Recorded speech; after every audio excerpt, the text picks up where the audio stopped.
Hello అండి, అందరికీ నమస్కారం. Welcome back to our today story time Lakshmi Srinivas కథలు. నేను మీ లక్ష్మీ శ్రీనివాస్. ఆ ఛానల్లో ఎద్దనపూడి సులోచన రాణి గారు రాసిన పార్థు నవల చదివి వినిపిస్తున్నాను కదండి. ఈ నవల 3వ భాగం ప్రారంభించబోతున్నాను ఈరోజు. ఈ కథలో సత్యం, లక్ష్మి చాలా చూడముచ్చటైన జంట. కానీ రాంబాబు ప్రవేశంతో వాళ్ళ జీవితాల్లో ఎలాంటి కల్లోలం రేగింది, పార్థు జీవితం ఏం కాబోతుందో ఇక ముందు ముందు ఈ కథలో తెలుసుకుందాం. సరేనా? ఇక ప్రారంభిద్దామా? సత్యం ఆ రోజు మధ్యాహ్నం వేళ ఇంటికి వచ్చేసాడు. వస్తూనే తలనొప్పి, ఒళ్ళు నొప్పులుగా ఉన్నాయి అంటూ మంచం వాల్చుకొని పడుకున్నాడు. చీటికి మాటికి అతను అలా పడుకోడు. ఎప్పుడైనా దగ్గు, జలుబు లాంటిది వస్తే శుంఠి, మిరియాల కషాయం తాగుతాడు. ఇంట్లో లక్ష్మికి సుస్థి చేసిన, పార్థుకి పక్కలు వెచ్చబడిన అతనే ధైర్యం చెప్తాడు. వారికి వచ్చినవి చిన్న చిన్నవి కావటంతో అంతంత మాత్రం మందులతోనే ఉపశమనం కలిగేవి. ఈసారి కూడా అంతే అనుకుంది లక్ష్మి. అతను భోజనం మానేసి లంకణ ఉన్నాడు. మిరియాల కషాయం తాగాడు. సాయంత్రం అయ్యేసరికి ఒళ్ళు సలసలలాడిపోతూ ముమ్మరంగా జ్వరం పైకొచ్చేసింది. అతను రాత్రంతా నిద్రలో మూలగటం మినహా మరో మాట మాట్లాడలేదు. లక్ష్మి మేలుకొని కూర్చొని మధ్య మధ్యలో అతన్ని మాట్లాడించడానికి ప్రయత్నం చేసి విఫలురాలైంది. సూర్యోదయం అవుతుంటే లక్ష్మికి ధైర్యం వచ్చింది. కానీ ఆ ధైర్యం ఎంతోసేపు నిలబడలేదు. మంచినీళ్ళకి వెళుతూ బిందె చంకన పెట్టుకుని వచ్చిన వర్ధనమ్మ గారు సత్యం జ్వరం మాట వినగానే బిందె అరుగు మీద పడేసి లోపలికి వచ్చింది. సత్యం ఇంకా మగతగానే ఉన్నాడు. సత్యం నుదురు తాకి చూసి, ఇది మామూలు జ్వరంలా లేదే లక్ష్మి, ఉండు మీ బాబాయిని పిలుచుకొని వస్తాను అంటూ గబగబా వెళ్ళింది. పూజారి గోవిందాచార్యులు కూడా వచ్చారు. ఆయన సత్యాన్ని పలకరించి అతను మూలుగు కళ్ళ మీద ఆ మగత చూసి లక్ష్మితో, అమ్మాయి ఆలస్యం చేయొద్దు, బండిని పిలిపిస్తాను, డాక్టర్ దగ్గరకు తీసుకెళ్దాం అన్నాడు. ముదనష్టపు ఊరు, ఎవరికైనా కాస్త జ్వరం వచ్చిందంటే మందు ఇచ్చే దిక్కు కూడా లేదు. మా పెద్దాడిని ఈ ఊరు ఇలాగే పట్టున పెట్టుకుంది. దిక్కుమాలిన ఊరు. ఈ ఊళ్ళో మొండివాళ్లం మనం కాబట్టి కాపురం చేస్తున్నాం. కానీ ఈ కాలంలో ఈ అడవిలో ఎవరుంటారు అంటూ తిట్లు మొదలుపెట్టింది వర్ధనమ్మ. లక్ష్మికి ఆవిడ మాటలేవీ వినిపించటం లేదు. సత్యం స్థితి ప్రమాదకరంగా ఉందని పూజారి చెప్పగానే కాళ్ళు చేతులు ఆడనట్టయింది. ఇక్కడ దగ్గరలో డాక్టర్ ఎవరున్నారు బాబాయ్? బేలగా చూస్తూ అడిగింది. గుళ్లపాడులో ఒక అతను వచ్చి ఉంటున్నాడని మొన్న ఎవరో అనగా విన్నానమ్మా, వెళదాం. అక్కడ లేకపోతే ఇక పట్నం పోక తప్పదు. ఈ స్థితిలో అంత దూరం ఎలా ప్రయాణం చేయటం? వర్ధనమ్మ సత్యం నుదురు మళ్ళీ తాకి చూస్తూ అంది. దేవుడే భారం అంటూ గోవిందాచార్యులు బండిని పిలవటానికి బయటకు వెళ్ళాడు. ఇలాంటి సమయంలో చేతి క్రింద పాండు ఉంటే 10 మంది పెట్టు పనిచేసేవాడు. లక్ష్మి కళ్ళల్లో తడి కనిపించింది. సత్యానికి తగ్గిపోతుంది. తను అధైర్యపడకూడదు. వాడి జాతకం మంచిదని అందరూ అంటున్నారు. వాడికి అన్యాయం జరగదు. పార్థుకి చొక్కా తొలుగుతూ అనుకుంది. నాన్నని ఎక్కడ తీసుకెళ్తున్నారమ్మా? పార్థు బిక్కముఖంతో అడిగాడు. డాక్టర్ దగ్గరికి. లేకపోతే జ్వరం తగ్గదా? లక్ష్మి తగ్గదన్నట్లుగా తల తిప్పింది. పూజారి బండిని తీసుకొని వచ్చాడు. ఆయన బండి మనిషి సాయంతో సత్యాన్ని రెక్కబట్టి లేవ తీసి నడిపించుకొని తీసుకెళ్ళాడు. సత్యం తూలిపోతున్నాడు. నన్ను పడుకోనియండి అంటున్నాడు. వర్ధనమ్మ తను కూడా వస్తానంది. కానీ భర్త వద్దన్నాడు. నేను వచ్చేస్తాను, కావాలంటే నువ్వు వెళ్దుగాల తర్వాత అన్నాడు. లక్ష్మి బండిలో సత్యం తలని తన ఒడిలో పెట్టుకుని కూర్చుంది. పార్థు తండ్రి చేయి గట్టిగా పట్టుకున్నాడు. పూజారి బండి అతని దగ్గర కూర్చున్నాడు. క్షణంలో సత్యానికి సుస్థిగా ఉందనే వార్త అందరికీ తెలిసింది. రైతులు ఒకరిద్దరు బండి వెనుక నడక సాగిస్తూ, అసలు సుస్థి ఎప్పటి నుంచండి ఆరాగా అడిగారు. బండి గుళ్లపాడు చేరింది. కొత్తగా వైద్యం ప్రారంభించిన డాక్టర్ ఇల్లు కనుక్కోవటం ఏమీ కష్టం కాలేదు. వీళ్ళు వెళ్ళేసరికి డాక్టర్ ఎక్కడికో వెళ్ళబోతున్నాడు. ఆచారి ద్వారా సత్యం సంగతి విన్న ఆయన బండి దగ్గరకు వచ్చి మనుషుల సాయంతో ఆయన దింపించి ఇంట్లోకి తీసుకువెళ్లారు. ఆయన ఆ ఊళ్ళో కొత్తగా ప్రాక్టీస్ కావటం వల్ల ఇంకా పెద్దగా సరంజామా ఏమీ లేదు. తన ఇంట్లో మంచం మీద సత్యాన్ని పడుకోబెట్టాడు. సత్యాన్ని పరీక్ష చేసి కాంపౌండర్ని ఇంజెక్షన్ తెమ్మని పంపించాడు. కాంపౌండర్ తెచ్చే లోపల పూజారి ద్వారా లక్ష్మి సత్యం భార్య అని, పార్థు కొడుకు అని మాటల ద్వారా తెలుసుకున్నాడు. కాంపౌండర్ ఇంజెక్షన్లు తీసుకొని రాగానే వరుసగా వెంట 3 ఇచ్చేశాడు. డాక్టర్ గారు సూదులతో తండ్రిని అలా గుచ్చుతూ ఉంటే అది చూడలేని పార్థు తల్లి చేయి పట్టుకొని పక్కకు తిరిగి కళ్ళు మూసుకున్నాడు. ఇంజెక్షన్ చేసిన తర్వాత సత్యం ఆయాసం కాస్త తగ్గి నిద్రలోకి జారుకున్నట్టుగా మత్తుగా పడుకున్నాడు. మీకు భోజనం ఎలా? నేను ఇంటికి వెళ్ళి ఎవరితో అయినా పంపిస్తాను అన్నాడు గోవిందాచారి. అంత దూరం నుంచి వద్దులే బాబాయ్, నాకసలు ఆకలే కావటం లేదు అంది లక్ష్మి. నీకు కాకపోతే పార్దు లేడమ్మా, వాడిని నీతో తీసుకువెళ్ళు. నేను వెళ్ళను, నాకు అస్సలు ఆకలి లేదు అన్నాడు పార్దు. మా తండ్రివిగా ఇక్కడ నీకేం తోచదు, స్కూల్ కూడా పోతుంది అంది లక్ష్మి. నేను వెళ్ళను, తల్లి కొంగు పట్టుకొని గారంగా అన్నాడు. మీ ఇద్దరూ ఇక్కడ ఉంటే వాడు నాతో వస్తాడటమ్మా. ఉండని. ఒరే పార్దు, నాతోరా, బజారులో అరటిపళ్ళ దొరుకుతాయేమో చూద్దాం అని పిలిచాడు. లక్ష్మి కొంగు ముడి విప్పి 5 రూపాయల కాగితం తీసి పూజారి చేతికి అందించింది. ఉండని అమ్మా, నీకు అవసరం అవుతుందేమో, నా దగ్గర ఇంకా ఉన్నాయిలే బాబాయ్ అంది. పూజారి చేయి పట్టుకొని పార్దు బయటకు నడిచాడు. లక్ష్మి అక్కడున్న బల్ల మీద కూర్చుంది. డాక్టర్ గారికి వరుసేమి అవుతుందో తెలియదు కానీ దాదాపు లక్ష్మి వయసే ఉన్న ఒక అమ్మాయి అక్కడ వాకిట్లో ఉన్న బోరింగ్ పంపు దగ్గరికి వచ్చి నీళ్లు తోడుకుంటుంది. ఆ అమ్మాయి ముఖాన బొట్టు లేదు. వైదవ్య చిహ్నంతో కనిపిస్తున్న ఆ అమ్మాయిని చూడగానే లక్ష్మి గుండెలు విషాదమయం అయ్యాయి.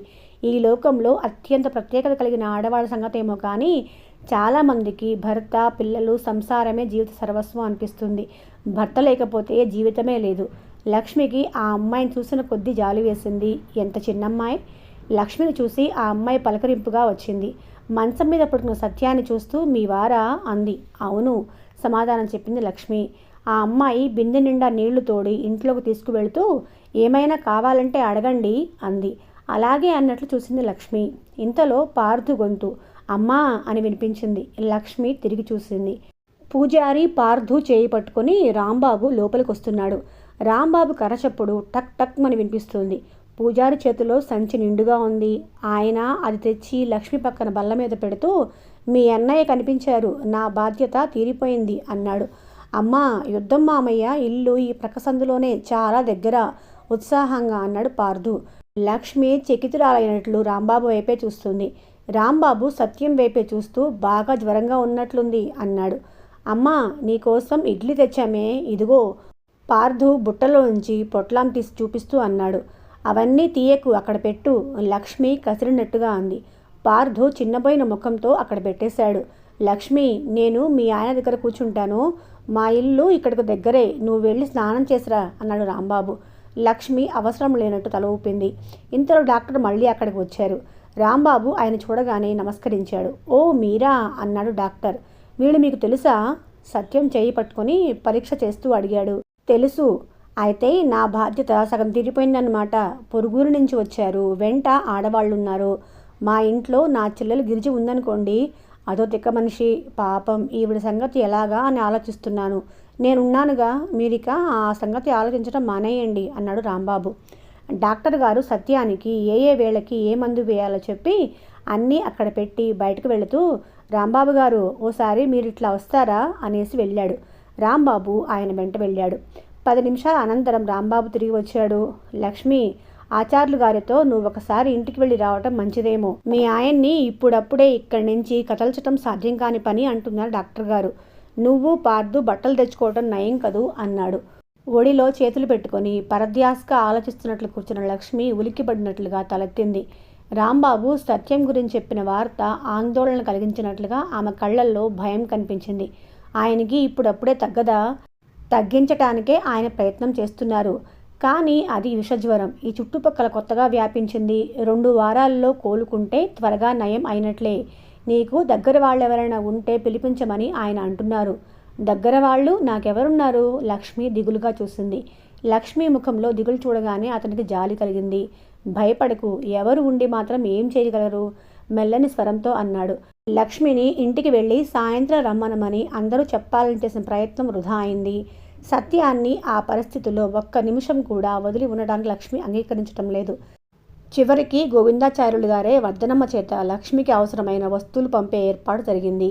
సత్యానికి ఆ సాయంత్రం జ్వరం చాలా ఎక్కువగా ఉండటంతో డాక్టర్ గారి సలహా మీద రాంబాబు కూడా హాస్పిటల్లోనే పడుకున్నాడు. రాత్రి 10 గంటల వేళ డాక్టర్ గారు వచ్చి చూసి ఇంజెక్షన్ ఇచ్చి వెళ్ళారు. అరగంట సేపు విశ్రాంతిగా పడుకున్న సత్యం మళ్ళీ ఒడ్డున పడ్డ చేప పిల్లలాగా మంచం మీద ఆరాటంగా అటూ ఇటూ కదలసాగాడు.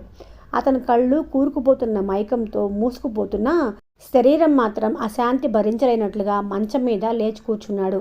లక్ష్మి, అతను ఆర్తిగా మాటిమాటికి పిలుస్తూనే ఉన్నాడు. ఏమిటండి? అతని మంచం దగ్గర చాప మీద పడుకున్న లక్ష్మి లేచి అతని చెయ్యి పట్టుకుంది. లక్ష్మి, ఇలా రా, నా దగ్గర కూర్చో. లక్ష్మి లేచి వచ్చి అతని మంచం మీద కూర్చుంది. పార్థు ఏడి? నిద్రపోతున్నాడండి. లేపనా? వద్దు. అతను కూర్చోలేక వెనక్కి వాలాడు. నిద్ర రావటం లేదా? అతని నుదుటి మీద చేయి వేసి రాస్తూ అంది. ఊహూ. అబ్బా, ఈ నొప్పులు, ఈ బాధ తెల్లారేలాగా లేదు. అలా అనకండి. లాభం లేదు లక్ష్మి. నేను బతకను. నాకు తెలుస్తోంది. ఇది మరణయాతన. ఉష్, అలా అనద్దు. అతని పెదవుల మీద చేయి ఆనించింది. నీకు తెలియదు. నాకు నీ గురించే బాధగా ఉంది. నువ్వేమవుతావు? పార్థుని ఏం చేస్తావు? కనీసం పార్థు అయినా లేకపోతే వేరే పెళ్ళైనా చేసుకునేదానివి. ఏమండి, ఏం మాటలవి? ఉన్నమాటే లక్ష్మి. నన్ను పెళ్లి చేసుకున్నావన్న మాటే గాని నువ్వేం సుఖపడ్డావు? నాకు తెలుసు లక్ష్మి, నాకు తెలుసు. ఒక్కోసారి నేనెంత కుమిలిపోతున్నానో నేను నీకెప్పుడు చెప్పలేదు. నేను చచ్చిపోవటమే న్యాయం. లక్ష్మి పార్థుని దగ్గరకు తీసుకున్నట్లుగా భుజాల చుట్టూ పొదివి పట్టుకుని దగ్గరకు తీసుకుంది. మీరు నిద్రపోండి, నా మాట వినండి. నేను చచ్చిపోతే నువ్వు వేరే పెళ్లి చేసుకో. పార్థుని అనాథాశ్రమంలోనూ చేర్పించేయి. అట్లా అని నాకు వాగ్దానం చేయి. లక్ష్మి అతని చేతిని 2 చేతుల్లోకి తీసుకుంది. నిద్రపోండి. బతిమిలాడుతున్న కంఠం దుఃఖంతో వణికింది. నేను చెప్పింది చేస్తావా లేదా? చెయ్యను. చెయ్యవు? ఊహూ. ఒకవేళ మీ విషయంలో మీరన్నట్టు జరిగితే నేను, పార్థు ఇంత విషం మింగి మీ వెంట వచ్చేస్తాం. మీరు లేని ఈ ప్రపంచంలో మేము ఉండలేమండి. లక్ష్మి, నేను మీకు ఇచ్చే వాగ్దానం అదే. అంతకు మించి నన్నేమీ అడక్కండి. అప్పటికే అక్కడ వరండాలో బెంచి మీద పడుకుని ఉన్న రాంబాబు నిద్ర పట్టలేచి కూర్చున్నాడు. అప్పటికే అక్కడ నీడలు వ్యాపించి చీకటిగా ఉంది. ఎదురుగా బెడ్లైట్ కాంతిలో గదిలో మంచం మీద సత్యం ఆరాటపడుతున్న వైఖరి, లక్ష్మి బతిమిలాట వినిపిస్తూనే ఉంది. ఆ క్షణంలో అతనికి జన్మలో ఎప్పుడూ వినటానికి ఇష్టపడిన మాటలు వింటున్నట్టుగా అనిపించింది. రాంబాబు సత్యం స్థితి గమనించి మెల్లగా లేచి కర్రల సాయంతో వెళ్ళి డాక్టర్ని లేపి తీసుకుని వచ్చాడు. డాక్టర్ వచ్చి లైటు వేసి సత్యాన్ని పట్టుకొని పరీక్ష చేస్తున్నప్పుడు కూడా సత్యం ఏదేదో మాట్లాడుతూనే ఉన్నాడు. డాక్టర్ ఒక ఇంజెక్షన్ రాసి రాంబాబుని వెళ్ళి తీసుకొని రమ్మని చెప్పాడు. రాంబాబు వెళ్ళి గంట తర్వాత తిరిగి వచ్చాడు.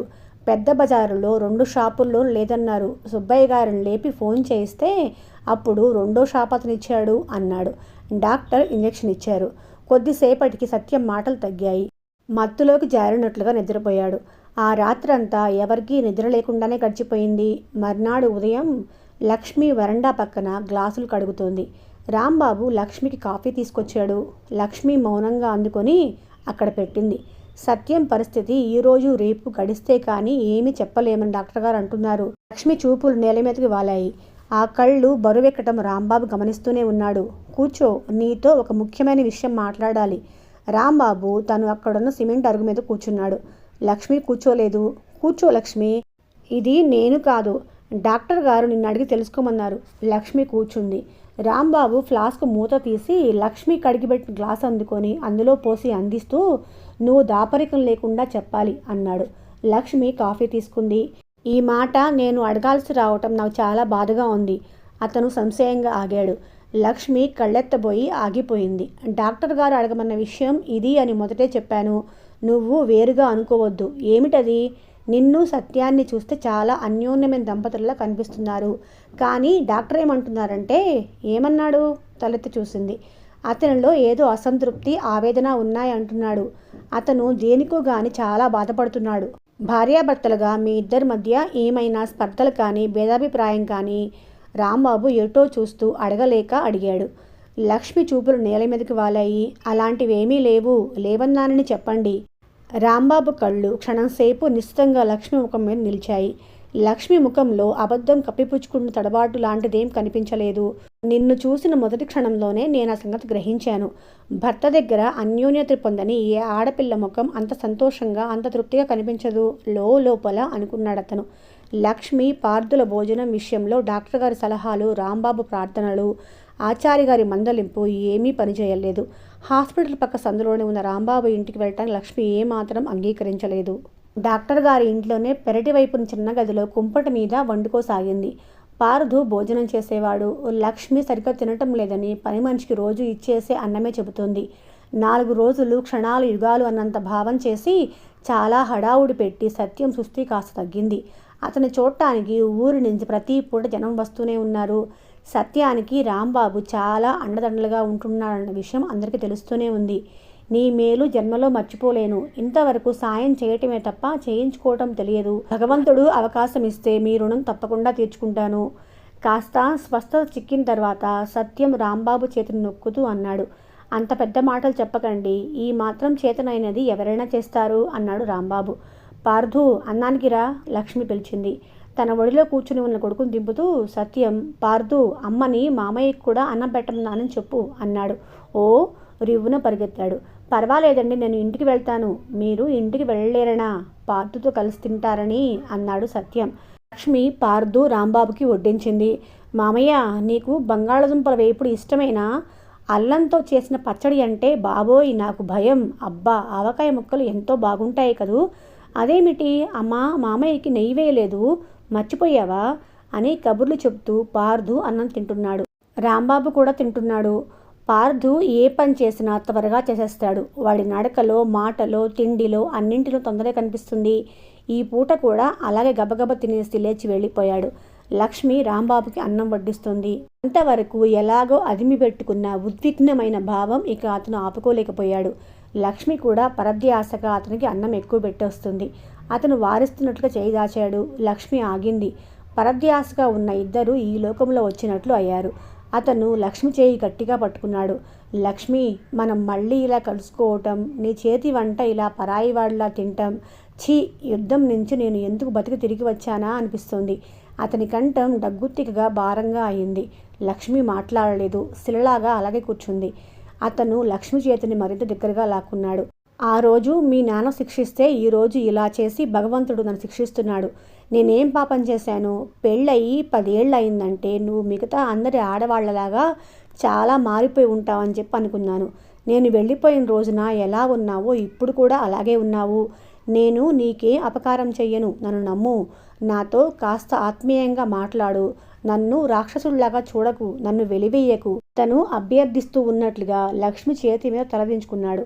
లక్ష్మి ఏం చెప్పేదో. ఇంతలో మామయ్య అంటూ అక్కడికి పరిగెత్తుకు వచ్చిన పార్థు రాంబాబు తల చేయి పట్టుకొని తల దాని మీద ఆనించుకొని దీనంగా కూర్చొని ఉన్న తీరు చూసి ఆశ్చర్యపోయి ఆగిపోయాడు. లక్ష్మి చప్పున చేతిని వదిలించుకుంది. రాంబాబు సరిగ్గా కూర్చున్నాడు. పార్థు తల్లి వైపు, రాంబాబు వైపు ఇంకా విచిత్రంగానే అలాగే చూస్తున్నాడు. రా పార్థు, నా భోజనం ఇంకా కాలేదు. నేను అసలే ఒట్టి ఆలస్యం మనిషిని. అందులో నా కంట్లో మీ అమ్మ పులుసు వడ్డిస్తుంటే చిందిపడింది. అబ్బా అంటూ కన్ను మండుతున్నట్లుగా హడావుడి చేశాడు.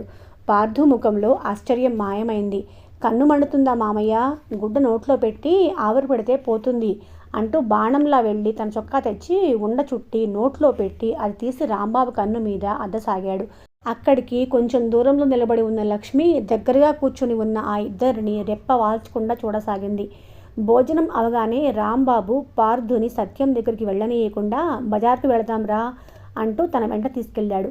పార్థు బిడియపడుతున్నా వినకుండా క్రికెట్ బ్యాటు, క్యాప్ కొనిచ్చాడు. చాక్లెట్లు కొన్నాడు. తిరిగి వచ్చేటప్పుడు పార్థు ఒక మాట చెప్పనా అన్నాడు. ఏమిటి మామయ్య? ఉత్సాహంగా అడిగాడు. మధ్యాహ్నం అన్నం తినేటప్పుడు మీ అమ్మ పులుసు వడ్డిస్తుంటే నా కంట్లో పడిందని మీ నాన్నకు చెప్పకేం? చెబితే ఏమవుతుంది అమాయకంగా అడిగాడు.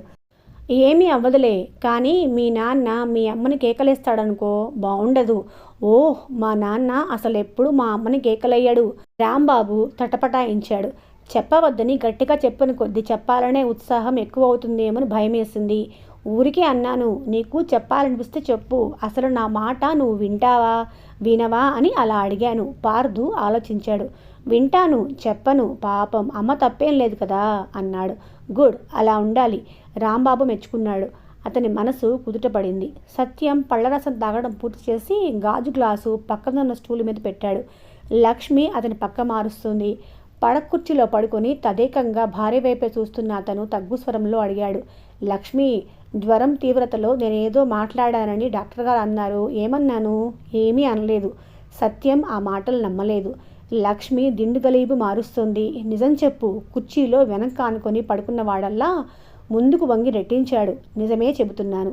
నీ మాటలు నేను నమ్మలేకపోతున్నాను. నమ్మకపోతే మానేయండి. లక్ష్మి మాటల ధోరణి చూసి అతనికి అనుమానం మరింత ఎక్కువైంది. నీకు పుణ్యం ఉంటుంది. నేనేమన్నానో చెబుదు అర్థిస్తున్నట్లుగా అడిగాడు. చెప్పనా? చెప్పమనేగా ఎంత బతిమలాడేది. లక్ష్మి మంచం మీద కూర్చుంది. సీరియస్గా మొహం పెట్టింది. సరే, మీ దగ్గర దాచడం ఎందుకు, చెప్పేస్తా వినండి అంటూ అభినయంతో చెప్పడం ప్రారంభించింది. ఇదిగో ఎల్లయ్య, నీకు అసలు బుద్ధి లేదేమిట్రా? ఆ రామస్వామి దగ్గర పాలేరు తను ఒప్పుకోకుండా నీకు అంతకంటే మంచి రైతు దగ్గర ఎక్కువ గింజలు ముట్టేట్టు చూస్తాను అంటే నా మాట వినమేవరా? అసలు మీ విషయాల్లో కల్పించుకోవటం నాది బుద్ధి తక్కువతనం. ఏమయ్యా సోమయ్య, ఎంతవరకు నీ ప్రయాణం? నేనే నీ కోసం వద్దామనుకుంటున్నాను. మొన్న మీటింగ్కి రాలేదేమయ్యా మహానుభావ? మీలాంటి పెద్దవాళ్ళకి ఈ బడి సంగతి పట్టకపోతే ఇక నేనేం చేయగలను? మీ అబ్బాయి మొన్న వానలో తడిసి జ్వరం పడ్డాడు. ఊళ్ళో స్కూల్ ఉంటే మన పిల్లలకి ఎంత హాయి చెప్పు. నేను మొత్తుకోవటమే కానీ మీ చెవికి ఈ మాట ఎక్కదేమయ్యా. ఇదిగో నరసయ్య, చాలే ఊరుకో. సత్యం కసిరాడు. లక్ష్మి అసలు సంగతి చెప్పటం లేదని అతనికి అర్థమైంది. అప్పుడే అక్కడికి వచ్చిన పార్థు తల్లి మాటలకి అభినయానికి విరగబడి నవ్వాడు. రాంబాబు కూడా నవ్వొచ్చింది. లక్ష్మి వారిద్దరిని చూడంగానే ముఖం గంభీరంగా మార్చుకొని దిండు కలిపి మార్చి ఎక్కించసాగింది. రండి రండి, రాంబాబును చూడగానే సత్యం ఆహ్వానించాడు. పార్థు తూనీగల తండ్రి దగ్గరికి వచ్చాడు. నాన్న నాన్న, చూసావా యుద్ధం మామయ్య నాకు ఎన్ని కొనిపెట్టాడో? ఒక్కొక్కటి తీసి చూపించసాగాడు. ఇప్పుడు ఇవన్నీ ఎందుకు? ఊరికే సరదాకి. నాకు కూడా చిన్నపిల్లాడిని అయినట్లుగా అనిపించింది. నాన్న ఎందుకు కొన్నాడో చెప్పనా నీకు? పార్థు తండ్రి గడ్డం పట్టి తన వైపు తిప్పుకున్నాడు. రాంబాబు చేతిలో బూర టప్పుమని పెద్ద మూతతో పగిలిపోవటంతో పార్థు నోట్లోంచి రాబోయిన మాటలు ఆగిపోయాయి. అయ్యో నా బూర!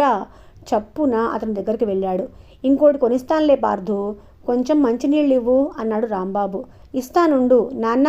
మరే ముందు మామయ్యకు మంచినీళ్ళు ఇచ్చిరా, తండ్రి హెచ్చరించడంతో పార్థు తప్పనిసరిగా లోపలికి వెళ్ళాడు. పార్థు మంచినీళ్ళు తెచ్చేసరికి డాక్టర్ గారు సత్యాన్ని పరీక్ష చేస్తున్నారు. దానితో పార్థుకి యుద్ధం మామయ్య తనకి ఎందుకు బొమ్మలు కొనిపెట్టాడో చెప్పడానికి వీల్లేకుండా పోయింది. మీరు ఇక రేపు ఇంటికి వెళ్ళిపోవచ్చు. మీ ఆయనకి ఇంకేం భయం లేదు. సత్యం వీపు తడుతూ లక్ష్మితో అన్నాడు డాక్టర్. మీ మేలు మర్చిపోలేను డాక్టర్, నిజంగా ఇది నాకు ప్రాణగండమే అన్నాడు సత్యం. నువ్వు నా మొదటి పేషెంట్వి. ఆ 4 రోజులు మమ్మల్ని చాలా భయపెట్టేశావు. నీకేమైనా అయి ఉంటే నేను బిచాణా కట్టుకొని మళ్ళీ మా ఊరికి రైలు ఎక్కాల్సి వచ్చేది. ఈ జనం ఒక గొర్రెల మంద. డాక్టర్ చేయగలిగింది చేస్తాడు అనుకోరు. హస్తవాసి అంటూ ఒక గీట్రాయి పెడతారు. నీకు తగ్గటం నాకు శుభసూచకం అనుకో. అప్పుడే నా హస్తవాసి గురించి జనం నోట్లోకి వెళ్ళిపోయింది. నాదేముంది కానీ పాపం ఆయన మాత్రం చాలా శ్రమపడ్డాడు. ఆ 4 రాత్రిళ్ళు ఆ వరండాలో బెంచి మీద పడుకుని గడిపాడు. అర్ధరాత్రి వేళ మీ ఆవిడ నీ గురించి కంగారు పడుతూ ఉంటే నన్ను లేపి తీసుకొచ్చేవాడు. స్నేహితులు బంధువులు చాలామంది ఉంటారు, కానీ ఇలాంటి ఆత్మీయులు అరుదుగా ఉంటారు. డాక్టర్ గారు చెబుతుంటే సత్యం రాంబాబు వైపు కృతజ్ఞతగా చూశాడు. సత్యానికి ఇంతవరకు అందరికీ సహాయం చేయటమే తప్ప చేయించుకోవటం తెలియదు. తన కోసం ఎవరైనా శ్రమపడ్డారంటే అతని మనసు విలవిల్లాడిపోతుంది. అయితే నేను కాదు, మా లక్ష్మి మీకు చాలా రుణపడి ఉందన్నమాట అన్నాడు నవ్వుతూ. కొంచెం సేపు అయిన తర్వాత నా పేషెంట్స్ వెళ్ళిపోయిన తర్వాత మిమ్మల్ని పిలుస్తాను. నా గదిలోకి రండి, మీతో మాట్లాడాలి అన్నాడు డాక్టర్ లేస్తూ. అలాగే డాక్టర్ అన్నాడు సత్యం. 1 గంట తర్వాత సత్యం డాక్టర్ గదిలోకి వెళ్ళి తిరిగి వచ్చాడు. ఏమిటి, ఏం మాట్లాడారు అంది లక్ష్మి. సత్యం జవాబు చెప్పలేదు. మిమ్మల్నే ఏమిటి పరధ్యాసగా అడిగాడు. డాక్టర్ ఏం మాట్లాడాడు? ఏం లేదు. లక్ష్మి అతని దగ్గరగా వచ్చింది. నా దగ్గర దాచటం లేదు కదా, అంత అవసరం నాకేముంది? అతను పక్కకు తిరిగి దిండులో ముఖం దాచుకున్నాడు. ఏమైంది, ఎందుకలా ఉన్నారు? నేను బాగానే ఉన్నాను, నువ్వు వెళ్ళి నీ పని చూసుకో. అతని స్వరం నీరసంగా కుంగిపోతున్న మనిషిలా ఉంది. లక్ష్మి అర్థం కానట్లు అతని వైపే చూస్తుంది. కొద్దిసేపు అయిన తర్వాత అతను వెల్లికలా తిరిగాడు. లక్ష్మి బొమ్మలా ఇంకా అక్కడే నిలబడి ఉంది. క్షణం సేపు లక్ష్మిని అప్రయత్నంగా చూసిన అతను వెంటనే కిటికీ వైపు తల తిప్పేసుకున్నాడు. నాకు చెప్పరన్నమాట. అతను మాట్లాడలేదు.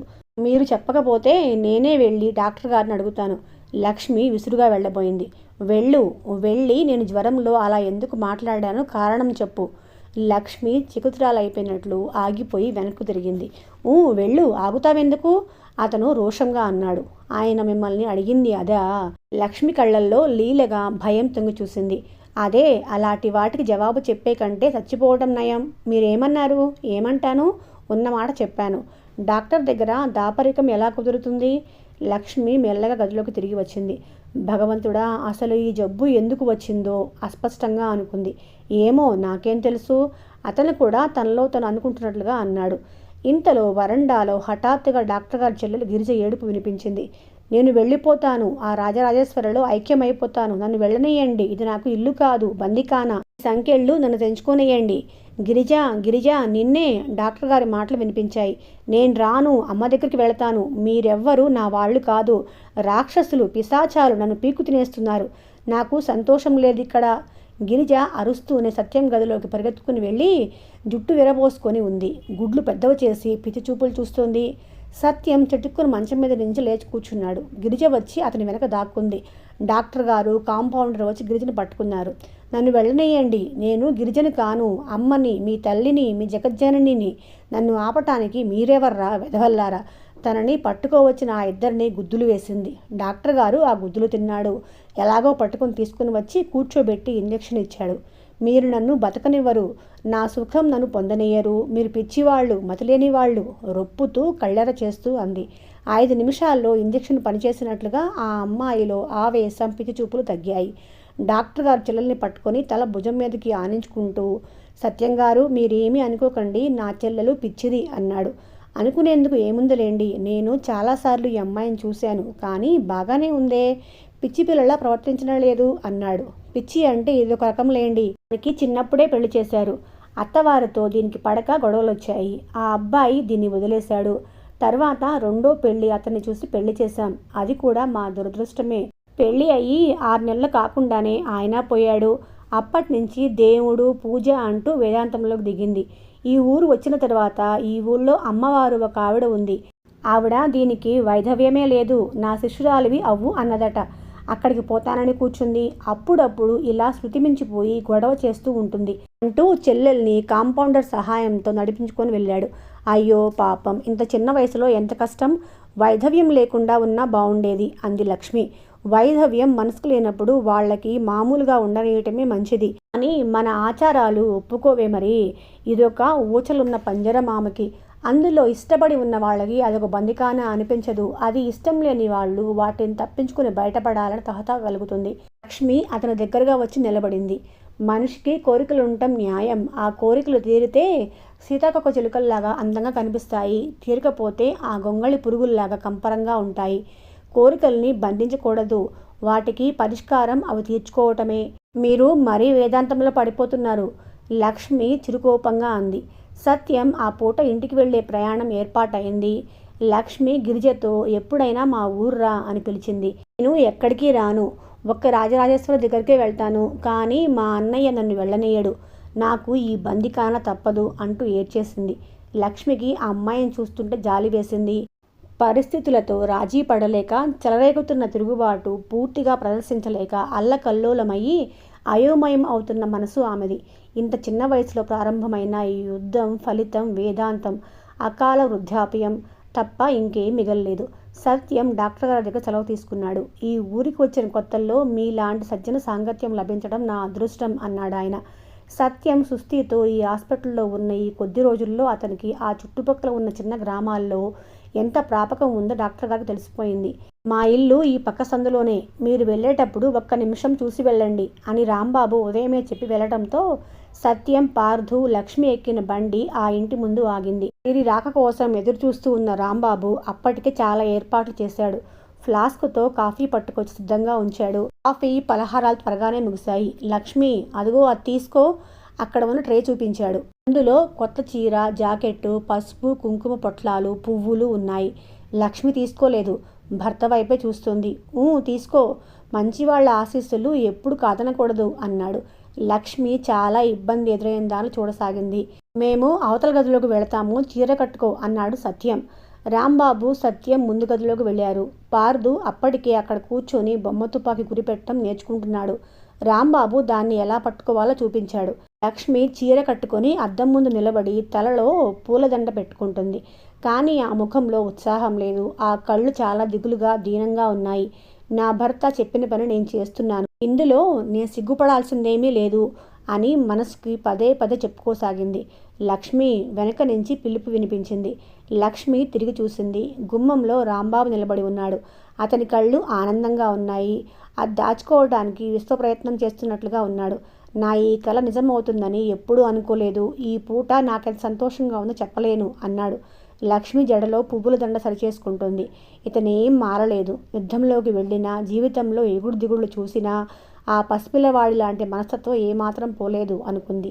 పరిస్థితులు ఎంత విచిత్రమైనవి. ఇతనిని నా ఇంటికి రావద్దన్నాను, నేను ఇతని ఇంటికి వచ్చి ఆతిథ్యం పొంది వెళుతున్నాను. ఏమిటి ఆలోచిస్తున్నావు ఆరాగా అడిగాడు అతను. ఏం లేదు, నేను ఎప్పుడైనా జ్ఞాపకం వస్తానా? జడలో పూలదండ ఊగులాడంత గట్టిగా తల తిప్పేసింది. అదృష్టవంతురాలివి, అతను నిట్టూర్చాడు. యువతలికి రాగానే పార్థు తుపాకీతో తను కూడా ఆడుతున్న సత్యం, ఏమోయ్ ఈ మాట విన్నావా అని అడిగాడు. లక్ష్మి ఏమిటి అన్నట్లు చూసింది. మీ రాంబాబు ఇక్కడ ఉద్యోగం మానేసి వెళ్ళిపోతున్నట్ట. లక్ష్మి విని ఊరుకుంది. ఇక్కడ జీతం చాలటం లేదంట, ఇల్లు సౌకర్యంగా లేదంట. అంత మాత్రాన వెళ్ళిపోవాలా ఏమిటి? మనకి మాట మాత్రం చెప్పకూడదు. కాంట్రాక్టర్ గారు నాకు బాగా తెలుసు. నేను చెప్పిన మాట ఆయన కాదనడు. ఎంత జీతం కావాలో చెబితే నేను ఆయనతో మాట్లాడతాను. జీతం గురించి నాకు పెద్దగా బాధ లేదు. ఈ పల్లెటూళ్ళలో నాకు ఏమీ తోచటం లేదు రాంబాబు సణిగినట్లుగా అన్నాడు.